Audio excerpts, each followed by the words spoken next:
All right, let's dive right in with a pretty wild idea. What if everything you think you know is actually the very thing holding you back? Today, we're going to talk about what it really takes to break free from the past and step into a life that's, well, genuinely free.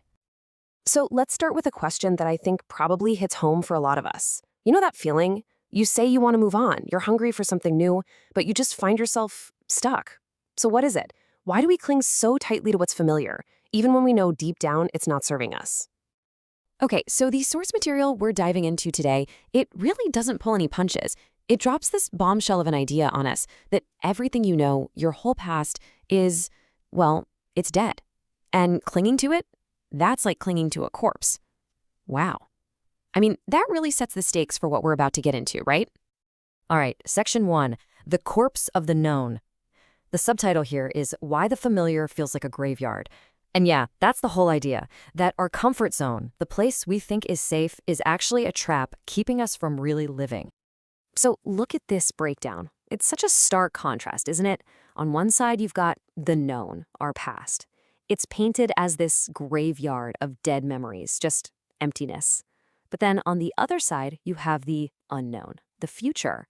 And that's where everything exciting is. Life, rebirth, all the possibilities, it's all there. And this is where it gets really powerful. This isn't some big one-time decision you make. No, the choice is right here, right now, in this very moment. It's a crossroads you're standing at constantly. Are you going to live in that grave?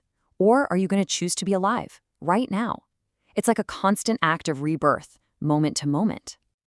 Okay, moving on to Section 2, Society's Cage, Mind's Chatter. And the subtitle is The Two Forces That Keep Us Trapped. So, if the choice is so simple, life over death, why is it so hard? What's keeping us locked in that graveyard? Well, turns out there are two big culprits we need to look at. So, the first big force is society itself. The argument here is that society doesn't actually want courageous, free-thinking lions. Nope. It wants obedient sheep. It wants you to be cautious, which is just a nicer word for afraid. It tells you, hey, just follow the old traditions, don't rock the boat, and it definitely warns you that being an individual is dangerous and lonely. It's basically a system designed to pump out, well, cowards. And the second force? It's your own mind. And this is a really key point. The mind isn't you. Think of it more like a biocomputer. Starting when you're just a kid, it starts downloading software from everyone, parents, school, society. And the result is this constant, relentless chatter of thoughts and words that, guess what, aren't even yours. And the worst part? There's no off switch. All right, on to Section 3, the curse of inspiration, why following others is a dangerous path. So, okay, how do we escape this trap? This is where it gets really interesting and kind of goes against everything we're usually told. We're always told to find heroes, find inspiration, right? Well, according to this, that might be the most dangerous thing you can do. I mean, listen to this quote. Inspiration has been the curse, not the blessing. That just turns everything upside down. A curse? How could that be? Well, the idea is pretty simple, actually. It's because when you're busy being inspired by someone else, you stop looking for your own path. And it's a slippery slope, you see? It starts with inspiration. That leads to following them. Following them leads to imitating them. And before you know it, you're not you anymore. You're just a cheap carbon copy of somebody else. And it doesn't matter how great that person was. You've lost your own originality. And here's the kicker. Think about the people we get inspired by. People like Buddha or Socrates. Were they following anyone? No way. They weren't trying to copy someone else's homework. They were total originals. They forged their own path through the wilderness. And that's exactly why we remember them. Which brings us to Section 4, Live Fully, Give Freely, the practice of becoming an emperor.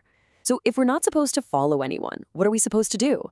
This part is all about the how you become, as it's put here, an emperor of your own life. And the key insight here is that this is not about fighting yourself or repressing your urges. It's the exact opposite. The idea is to live every single part of yourself, the good, the bad, the messy, so completely, so intensely, that you just move beyond it. Transcendence isn't something you do. It's something that just happens on its own when you stop fighting and start living.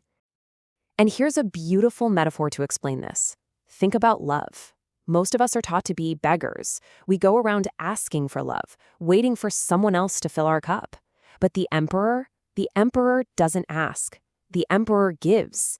They give love freely because they know it's an endless well inside them. It's an inexhaustible source. So what's the practice? It's so simple.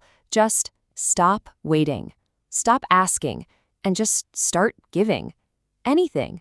A kind word to a stranger, your full attention to a friend. Because here's the secret. Love isn't some pie that gets smaller when you share it. It's a quality that actually grows the more you give it away. You're shifting from scarcity to total abundance, and it starts right now. And that leads us to our final section, experiencing the fourth, the destination of the journey. So you do all this. You stop clinging to the past, you start living fully, you give freely.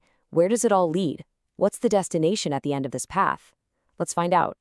The destination has this cool name, the fourth, or Turiya. And here's an easy way to think about it. We all know 3 states of consciousness, right? Waking, dreaming, and deep, dreamless sleep. Well, the fourth is a state of pure, silent awareness that's always there underneath all of them. It's not some new thing you have to build. It's your true nature you're returning to. It's that silence that was there before all the mental noise started. And maybe this is the best part of all. This state of total freedom and peace, it's not some far-off goal you might reach in another lifetime. It's not something you have to earn. It's here, right now. It's just on the other side of all that mental chatter. So let's leave it with this final powerful thought. All these words, all these ideas, even everything we've talked about here, they're just toys for the mind to play with. They keep it occupied. But the real question is, what happens when you decide to put all the toys down?